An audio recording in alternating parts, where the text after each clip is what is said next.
Hey y'all, it's me, Guillotine. Welcome back to another Clash of Legions video. This is installment number 2 of a 2-part series, Let's Play Clan Wars. So don't worry, I'm going to record more Clan Wars stuff in the future, but this right here is going to serve for a what is Clan Wars type of video. Maybe you're new to the game, maybe you're not in a clan, maybe you've never heard of this game. So this is just going to be your reference for what Clan Wars is and what it offers. If you haven't seen episode 1 of this, stop now, go back and watch it. You won't be as lost. Here are the cards that we won from collections, as well as the deck that I put together. And here's just kind of scrolling through the rewards of what we can win. I've already played 2 games, so spoiler, I go 2-0. The maximum you can win is 10 games, but I'm not going to make you watch every single battle. It's stitched together more like a highlight reel, so let's get into it. Game 1, we're on Hell Valley up against Gunfu member Pressure. I thought I had more footage of this. I think I accidentally deleted it while editing it, but you already know I won, and it was kind of cheesy. I went and I did a little proxy barracks kind of rush, was able to just hold him in his base until he ran out of money, got the win. But don't worry, Pressure gets a chance to redeem himself because he is in the next fight. Now we're going to be on the map Oasis Temple. I know that Pressure is too good to fall for the same thing twice, but I want him to think that I'm dumb enough to try the same thing twice. So I send a worker up here. I'm going to put some ice towers down in both sides of his base and the natural expansions there, in hopes that it'll just give me enough time to get ahead in economy. And you can see right here, he's having to kill those towers before he can expand. So it does end up giving me the time that I need, because by the time he is even starting to lay down base number 2, I've already got 3 up and going, and it looks like I did bait him into doing an early push. He's going to be attacking over here, coming down this left side, and he better hope this works, because if it doesn't, it can really snowball in the opposite direction. I'm gathering resources a lot quicker than he is.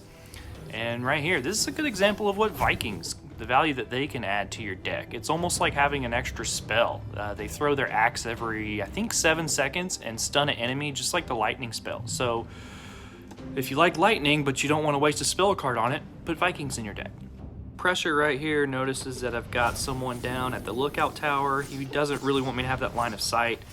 He tries to break it up, but his tanks get hung up on that little body of water and split them up, so I'm able to kind of crush his army a second time. He does get a good hit with that ice storm, but this one really starts to go against Pressure. 2 big losses like that early in the game. I'm up 5 bases to his like 1.5. And at this point, I really don't think that there's anything left he can do. I get up into his natural, start killing these towers and his barracks, and not long after, you'll see him calling GG. Making it 2-0, now on to Game 3. Game 3 takes us to a different Oasis. This time it's Oasis of Blood. We're up against Joe Dirt from the clan Death Punch.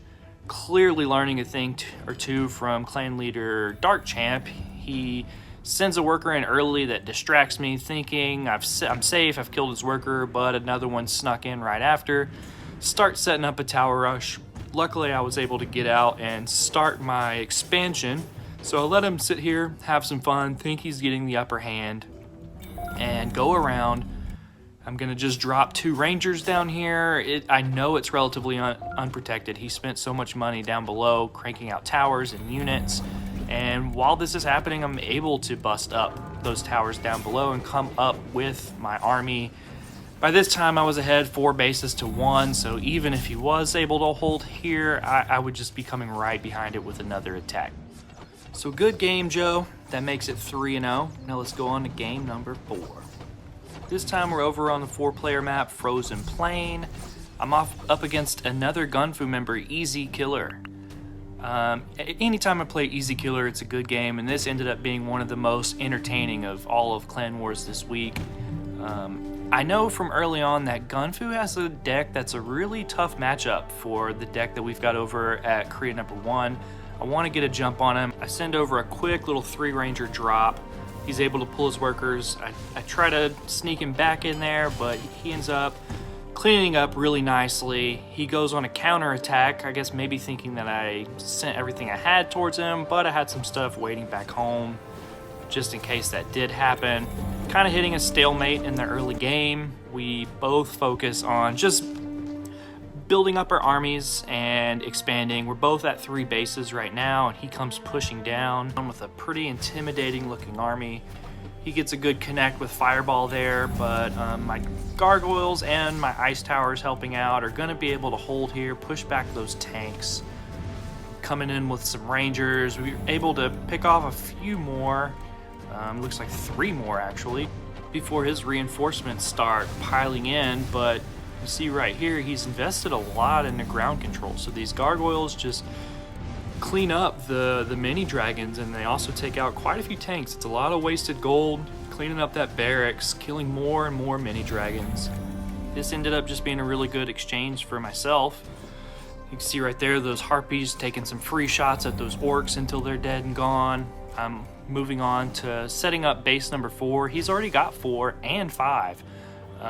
Maybe a little bit of an overextension there, because I'm coming in with these gargoyles. I'm going to take out all of these workers and these mini dragons, and I'm able to take out the castle over here at 9 o'clock, and then I'm gonna just move right on up north to 10 o'clock. And while all this is happening, I'm finally building my base over here in 2 o'clock. I'm starting to feel like this thing's really going my way. I keep pushing this base up here at the top left. He sends in some pyromancers, but the gargoyles and the harpies handle it pretty well. That castle does eventually fall. Now I'm just gonna push on up to the last investment. You can see base 1 is mined out, base 2 is getting there. He does end up being able to hold right here. He had just enough pyromancers and mini dragons to take out the rest of my guards, but I've got the resources. I just rebuild, take them out. That's it. GG, 4-0. On to Sage's Valley, where we take on the player Irkutsk from the Russian clan Koroli.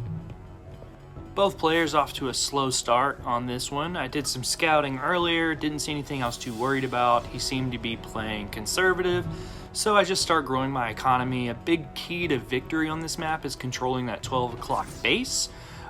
Because if you do control it, your opponent then has to control the 2 bases at the bottom. I guess you could say 5 and 7 o'clock.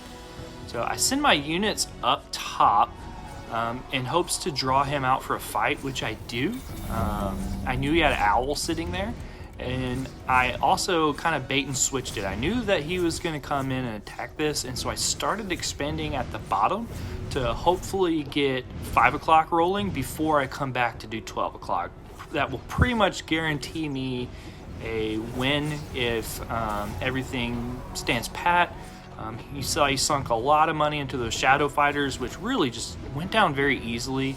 It's kind of a big complaint I have with shadow fighters is they're supposed to be like the unit to destroy other flying units, but they just die very easy. And I understand maybe taking extra damage from ground troops, but I wish they were just a little bit more beefier when it came to standing up to, say, that fireball that came down or other flying units.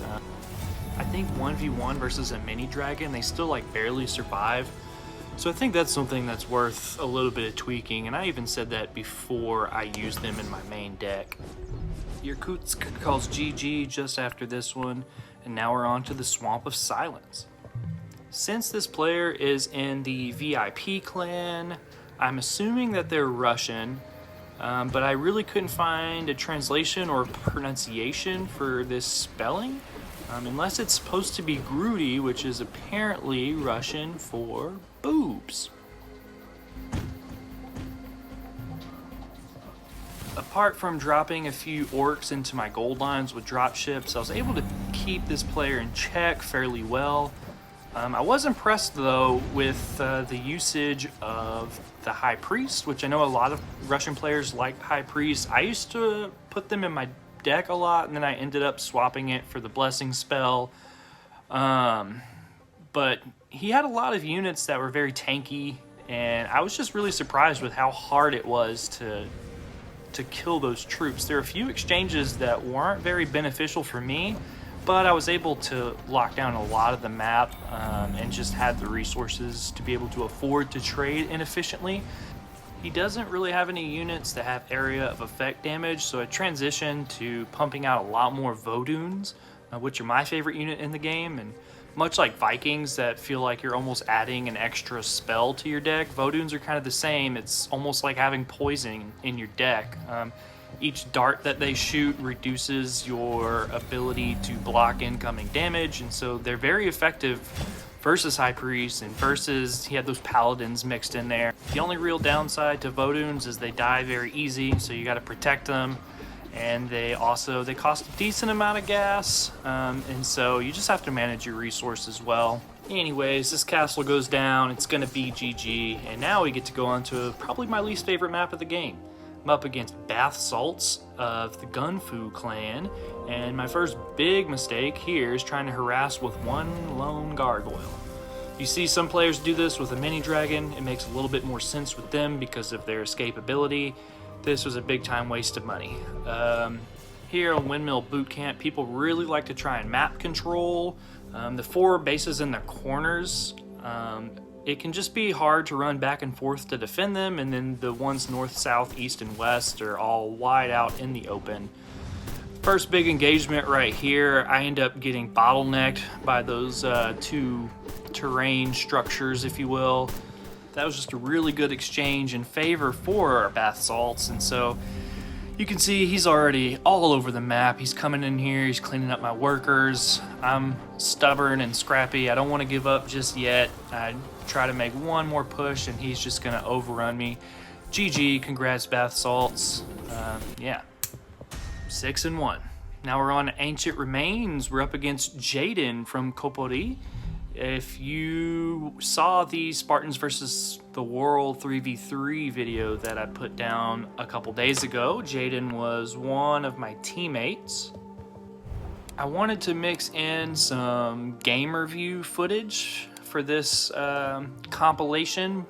I had a little bit more recorded and it deleted, so this was the only one that I was able to save, and so the pace will be a little bit slower because it's in real time, but I just wanted to, I think it's nice to see the game from different perspectives, and so I wanted at least some game review in here. And pretty much as soon as Jaden has enough gas, he uses Temptation. He steals my gargoyle away from me. I don't have any air support really at the time, so you kind of just have to watch him float away. So long, bud. Apart from the Temptation on the gargoyle, the beginnings, it was kind of a little bit of a slow match in the beginning. As you can see here, I'm getting base 3 established, trying to get that economy rolling. I gotta stay ahead if I'm gonna win. It isn't too long after getting that 3rd base rolling that Jaden decides to attack my base that's in the top left of my little corner here. He hits me with some poison, which is just really, really nasty against Voduns. Ends up taking out the majority of my army. My fireball there does virtually nothing. He's able to get in here and start killing workers. Having that level disadvantage at Viking really, really worked against me this round. Just because even if I were able to pump out the exact same amount, he's going to win the fight. Just because he has his at level 5, I have mine at level 4. Jaden continuing to hammer at this base right here. It's all out of workers. I don't have base number 4 down into the front right here. So yeah, I'm hurting a little bit. I keep trying to sneak out and put a base here off to the side, and he's ready for it. Stuff's happening kind of all over the map. Even though I'm kind of getting it handed to me, this has been a really fun match. It's usually one of my favorite maps that there is. However, with this deck and kind of a slower play style, it really worked against me. I think these units work really well for how Jaden likes to play. Whereas usually I'm already spread all over the map. I'm sending units at you from every which way. I don't have to trade very efficiently because I've got the economy to support it. Right now, I'm working at a slower pace with this deck and really focusing on staying up at supply, stockpiling gold that way and trying to trade as efficiently as possible, and he's just forcing me to not do that. Right here, I do put together a pretty good little counter push, just looking for an opening, sneaking out, trying to get a base down to the right side of the map, trying to clear out the line of sight over here on the lookout towers. He's already got a base where I was trying to get into, so that's kind of a no-go. I'm just gonna have to try and muscle up, defend what I've got. Now I'm having to push back into my base because he's already there with those archers. Jaden did a really good job in this game of transitioning to different unit types just quicker than I was able to. So I was going heavy on gargoyles in the beginning, and then he starts bringing out the shadow fighters, and he's able to knock them down pretty easily. So then I swapped to a bunch of smaller ground units, and then now he's got the tanks out. He's just one step ahead of me, it seems like the whole game. Eventually I do get some more gargoyles out to fight those tanks, but not before castle number 4 goes down. He's taking just free shots at my workers, carrying gold on their backs. This base is all blown up, so pretty much all I've got left is this base right here to the left and the base that's down to the right, and I think both of which that one just went down. I think the other one is really low on workers. This right here is why I can't stand gnolls sometimes, is because when you've got this many of them, they just seem invincible. Even though I've got Garg sitting right on top of them, I just cannot kill them fast enough. Eventually he's able to just overrun me, and that's GG. Thank you so much for the game, Jaden. That sets me to 6-2 now. Yeah, not looking good. I've only got one loss left to give. I need to win out to get that diamond chest, so we'll just have to see what happens next. So like I mentioned at the beginning of this fight, Jaden was my teammate for the Spartans versus the World video. In this next battle, chance would have it, I actually go up against Wild Mama, who, if you remember correctly, was my other teammate in that video. Reluctant to do it, this is me calling GG, sending Jaden a few thumbs up and a peace sign, and now we can head on over back to Swamp of Silence. Considering Wild Mama is a member of Gunfu, I kind of already am planning to deal with a little bit of a card disadvantage. And then also I know I've only got one loss left to give. I want to be aggressive here. I want to make sure that I can get out with a win. So I'm going to try doing a little map control myself this game. It's something I don't like to do that often, but I feel like this is a good time to pull it out, and it's almost necessary. So essentially I'm going to set up right in front of Mama's base here. The goal is to try and cut the map at least in half, and I'm going to try to really cut it down to like 75-25. I'm going to put a few towers here. I'm going to put some barracks in front of those towers. I'm going to start mining here in the middle, and then I'm going to try to expand to the top and to the left. I'm really going to try to bleed this map, drive resources, keep Wild Mama pinned up in their base, and just force them to play my game. Mama smartly though loads up a dropship with a worker and is going to try and sneak out and build a little base over here off to the left. I've played games on this map where my opponent goes really aggressive in map control, and literally I just fly around them and I'm able to build up and run the table. But I'm a little bit smarter than that. I decided to push up the ramp and just kind of see what the response is. I get cleaned up pretty easy actually. The really good connect with Blizzard spell there. I already had money in the bank to rebuild this army, and so I just kind of already had it down here waiting. I can't blame Mama for pushing out. I probably would have done the same, but I anticipated this, and now I have a brand new army of max supply attacking their army that was still beat up from the last fight. I can make my way into this main base, just kill all of these units that aren't able to regroup anymore. They're coming out one by one and they're just getting annihilated. But hats off to Wild Mama, still trying to stay in this thing, repositioning off to the left, fighting till the bitter end. I come in here, I clean up what's left of the natural, and then here in a second you'll see me making my way over to the left. GG is called, and that brings us to 7-2. So now we head over to Matunui for the first time in this Clan Wars series, and we're up against Cool Tree, which is another member of Gunfu. This game ends up being a good example of my case to why the 3 bases in the middle are more valuable to the unoccupied 2 when it's a 1v1. Pretty early on, it's a little bit quiet. We both start just instantly expanding and walling off of our bases and building up an army. I do a little bit of scouting, find out where Cool Tree is. It's my 6th match against someone from Gunfu, so I kind of know what I'm in for. Here you can see Cool Tree going for the unoccupied base. He actually gets pretty ahead of me in economy early on. He gets bases 3 and 4 up, while I am just now getting base 3 up. I start building around the center so I can keep units close to that watchtower. It allows me to tell if anyone's at any of the other bases, and then I'm going to go ahead and start my base 4. We get into a pretty interesting base trade scenario here though. He attacks the middle and I'm going to attack his expansions over here to the right. So he does end up taking down my base number 3, but I'm able to take down his base 3 and 4. So that puts us back to even in the base count. I'm able to go ahead and start base 3 back up. His investments off to the right were not protected, so most of my army survives. I'm able to pull them back and start defending the middle again. He's got a whole bunch of cryo mages, which is going to make it tough for my gargoyles to get close.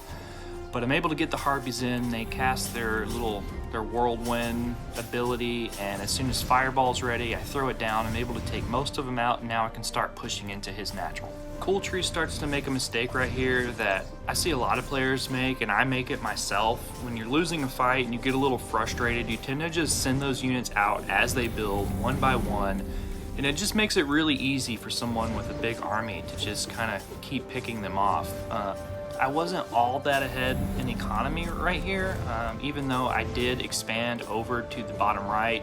At this point I'm up 6-2, but 3 of those 6 are just now getting started being built. He would have been better holding his troops back and trying to fight me all at once, and maybe could have had a chance to push me overextending a little bit.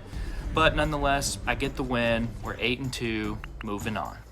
Back to the frozen plains, and we are up against another member of Gunfu, Jang Sun or Yang Sun. I'm not quite sure how they like it pronounced. You can see here we're right next to each other. I gain that information pretty quick. I really want to put some pressure on early, so I sneak around to make it look like I'm coming from the other side and do a quick little drop of, I think it was 2 Vikings and a Ranger. He cleans it up pretty quick. I went around like that just because he hadn't scouted me yet, and I was hoping that maybe he would think I'm down to the bottom left and just buy me a little bit more time. I'm approaching this the same exact way I approached the match with Easy Killer. We're just kind of matching base to base, building up an army, and right here we both try to push at the same time. Luckily I was going underneath him, so I circle back around. I'm able to sandwich his army a little bit. A good fireball connect, but he's got Blizzard, which against that army and with his harpies, it's just not a good time for me. This ends up being somewhat of a stalemate, but since we're closer to my base, my units are coming out faster, pushing back just a little bit. I want to go on the offensive right here. I can see that we're playing a similar game. I want to see if I can maybe cut him off going down to expand to base number 4. But he's right there waiting for me. We continue to trade back and forth. He's got those pyromancers in there, which do a lot of area of effect damage. He's also got Vikings that are, keeping me from getting close to killing them. Basically, he just keeps taking out all of my ground units, leaving me with just those few gargoyles. A lot of players like to mass gargoyles and kind of do max supply with them. I don't really like doing that. They just take so long to build and they're so expensive, and if you lose a fight, you've pretty much lost the game. It's kind of a feast or famine.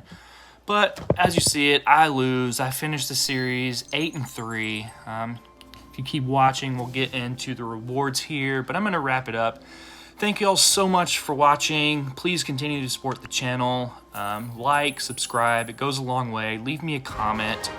I'm hoping to have a little bit of footage from the Korean League Major League pretty soon. I also want to do a film study and kind of how I break down and diagnose film, so keep an eye out for that. If any of that interests you, go ahead, hit the notification bell, and you'll know exactly when it lands up here. If there's something else that you'd like to see, let me know and I can make it happen for you. But until then, it's been real. Again, it's me, Guillotine, and I'll holler at y'all next time. Later.